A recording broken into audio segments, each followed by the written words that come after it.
Another week of comic books are on the horizon, and today I'm going to be sharing with you my pull list preview. So I'm going to be going through each and every single one of the books that I plan on picking up from my local comic shop. And this week is a doozy. We've got a ton of books, so let's not waste any time. I'm Alex. This is Graphic Novel Collector. If you like comic books, graphic novels, and you like being helped in your graphic novel and comic book purchasing decisions, you like top 5 videos, top 10 videos, deep dives in certain creators, and character deep dives, this is the channel for you. Consider subscribing. Let's not waste any more time though. Let's jump into the first book from DC Comics. We have Green Arrow issue 17, Legacy issue 350. This is a 40-page comic book for $4.99. Joshua Williamson is the writer, and Amansi Nafulpan is on the art. This is the last issue in this run for Williamson, so next month will be Chris Condon, also a pretty darn good writer in his own right, but this is an oversized anniversary issue. We get 40 juicy pages, and of course the legacy numbering issue as well. We're going to see what happens to the Emerald Archer after the fallout of Absolute Power. Full disclosure, I haven't read any of this run thus far. I just really enjoy Green Arrow as a character, and I want to delve into more stories about Green Arrow. Is this the best issue to do that? Probably not, because we're about to hand it over to a new creative team, but I am really excited just because I like Green Arrow a ton. Next up, heading over to the indies already, we have The Moon is Following Us, issue number 2. This is a 32-page comic book for $3.99 by writer-artist Daniel Warren Johnson and artist Riley Rossimo, with Mike Spicer on the cover and the colors. We have Sam and Duncan, who are reflecting on the days of their adventure to save their daughter. The Cascade is getting stronger, which is, of course, the villains in this one.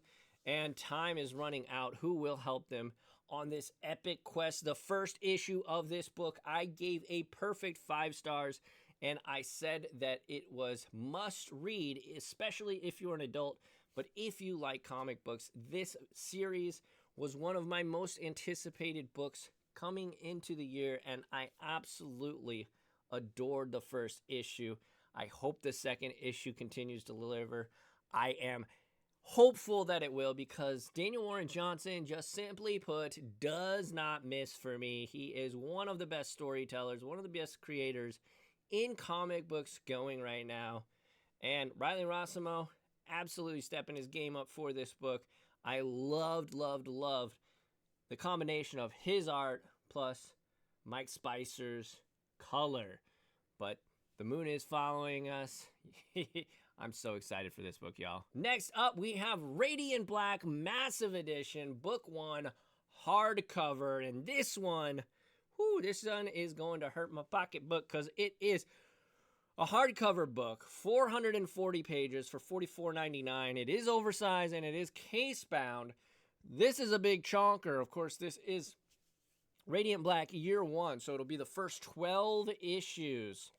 Okay, first 12 issues of the Radiant Black saga by writer Kyle Higgins, artist and colorist Marcelo Costa, Eduardo Figueroa also in here, and there's some other artists and other writers in here, but the main ones are going to be Costa and Higgins. I am so stoked. I absolutely love Radiant Black. If you are a millennial and you like heroes, superheroes, and you want something a little bit different from the big two, look no further than Radiant Black. It is an absolute excellent story from start to, we just finished up the Catalyst War, which was this huge overarching storyline.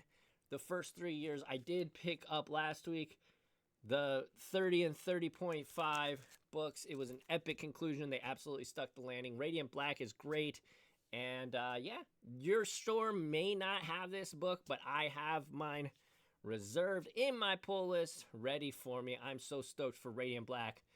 the massive edition. It's going to be a big old chonker, and I'm excited to review it for you. Actually, if you want a full review of it, let me know in the comments, and I might be able to give that to you if we do maybe an overview of it. But yeah, let me know. Next up, we have Grommets issue number 5. Of course, this is from Rick Rimeter and Giant Generator. It's the story of these kids who are skate punks back in the 80s. Now, I wasn't born in the 80s, but the vibes are very similar to my childhood in the 90s.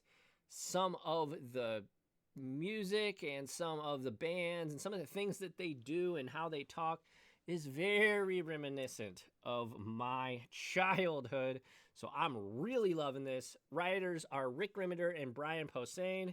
The artist is Brett Parson. And honestly, the art in this book, it's cartoony, but it is awesome. I've enjoyed the heck out of this book. There's only 5 issues out right now of a total 7. Of course, this is issue 5. This is a 32-page book for $3.99. I love the image is trying to hold the line at $3.99, which I do appreciate. But good times turn ugly when drunken jocks doing jock things harsh everyone's buzz with their brutal stupidity and test the strength and loyalty of weakened friendships. Now, in this issue, it looks like they might go skinny dipping, so this is going to be a pretty wild issue.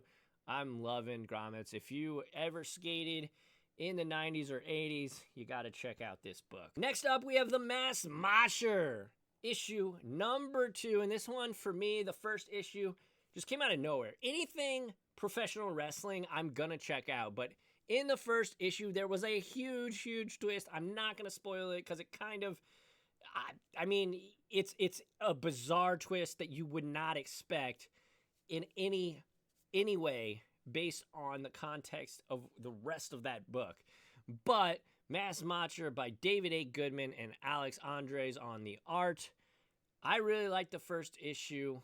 Basically, you have the Macher, who is this guy who wants to be an actor. He wants to be a big movie star back in, I think, the 30s or 50s maybe. I don't remember exactly. But instead of becoming a big and famous actor, he's got to take this gig as the Macher and become a pro wrestler.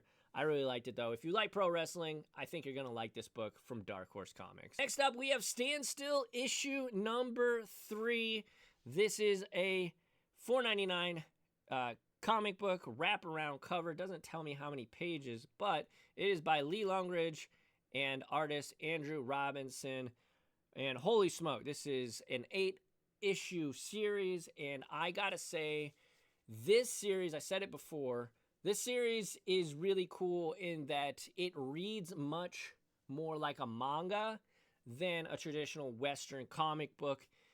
It has maybe average of 3 panels per page, and it is a snappy read. But essentially, in this issue, what we're going to see is Colin convinces Kate to break their former lab to produce necessary chemicals for the construction of their new time-stopping device. The main character in this, has a device on his wrist. You might call it a watch.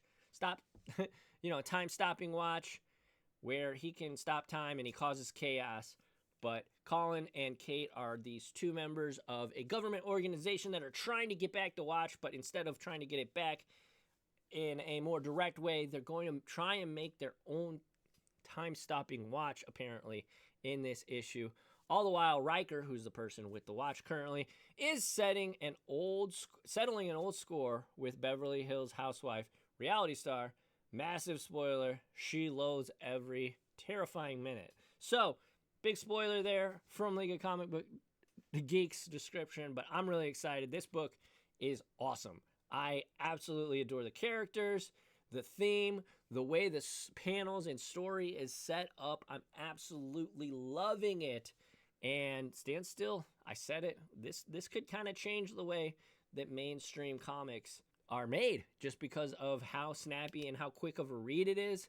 I really enjoy it, and it seems like it's getting pretty decent reviews. So, yeah, Stand Still. Definitely look for it at your local comic shops. Next up, we have Teenage Mutant Ninja Turtles issue number 3. And this is a 28-page comic book for $4.99 from IDW. The writer is Jason Aaron. Cliff Chang is on the art, and Jason Aaron taking over. Jason Aaron making Teenage Mutant Ninja Turtles issue number 1, one of the best-selling comic books of the year, as they kind of, I don't know if they're rebooting it, but they're definitely refreshing it with a different narrative. So each of the 4 issues have shown us where different turtles are currently. Mikey, and he's out in Japan living it up, big movie star, but we realize that he's missing his brothers. And then in the first issue, it was Raphael, and he's in prison for some reason. We do not know why. So, and then in this issue, it looks like we're going to get the story of Leo. So I'm really excited for this. I've enjoyed the first 2 issues. I do want them to start all coming together.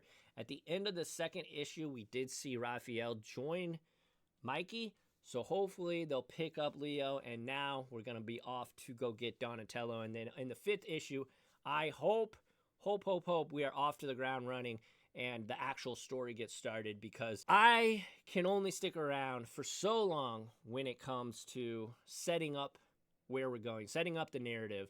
So Teenage Mutant Ninja Turtles issue number 3. All that being said, I'm really excited for this book, but I do hope that Jason Aaron picks up the pace a little bit and we get all 4 of the brothers together, because that's what they are, the Teenage Mutant Ninja Turtles, not Teenage Mutant Ninja Turtle.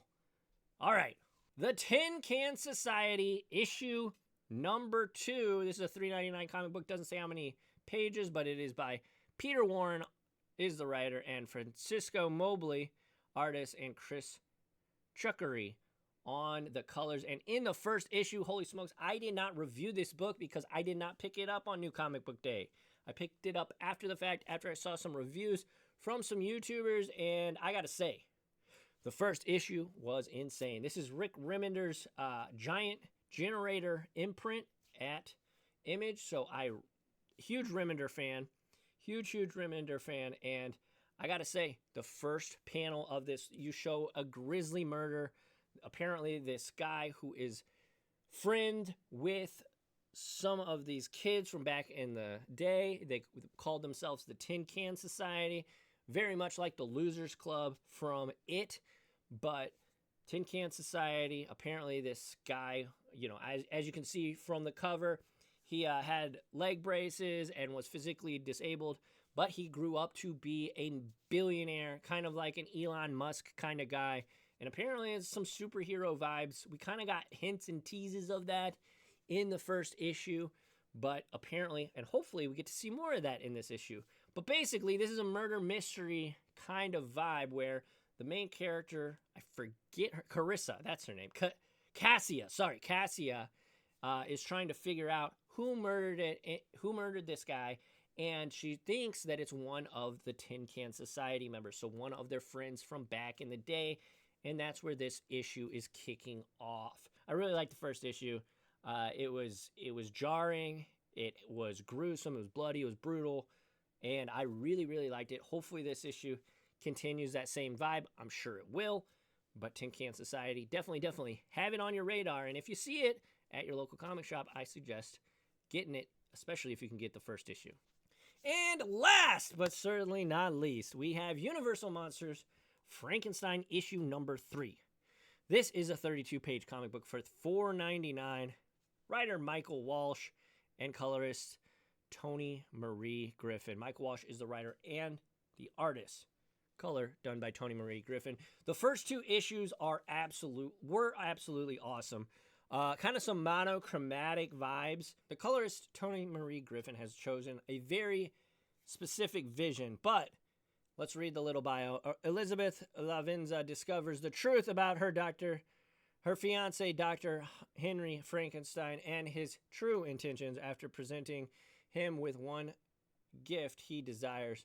But is it too late to save those that she loves? We are following a little boy whose father's hand, basically his father's body was grave dug, and they exhumed his body and used a hand as part of the monster Frankenstein's body. and he's at the Frankenstein castle, and it's pretty crazy. I'm not going to spoil too much, but I will say this is a damn good comic book. At least the first 2 issues were. I'm excited to see where we're going. Obviously, more people are realizing what Dr. Frankenstein is doing at the castle, and now we are really starting to dig into the meat and potatoes of this series. I really enjoyed it. The art is kind of a throwback art style, so I really enjoyed that as well. But if you see this at your local shop, definitely want to pick it up. So there you have it, folks. There are all of my pickups for this week. A huge week for me. And even though I didn't have any Marvel books, it's still going to be one of the most expensive books in recent times for me, thanks to that Radiant Black hardcover. That's going to be like half of the value of my entire purchase, but it's still going to be a pretty big week regardless. Thankfully, in a couple weeks, I have a week where I only have a couple. But thank you all so much for watching. If you do dig this content, make sure to like this video. Let me down below, what books are you picking up? Are there any that I'm missing out? I know that Iron Man's coming out for Marvel, Iron Man issue #1. I'm not a huge Iron Man fan, but enjoy for all those that are. I appreciate you. Make sure to subscribe and turn the notification on so you don't miss out on content like this. That's enough of the YouTuber stuff. Thank you all so much for watching this video. If you made it this far, write Frankenstein go at the end of the video in the comments. I appreciate you all. And of course, until next time, keep collecting comics and graphic novels. I appreciate you. And let's catch you all on Flippy Flop. Adios, everyone.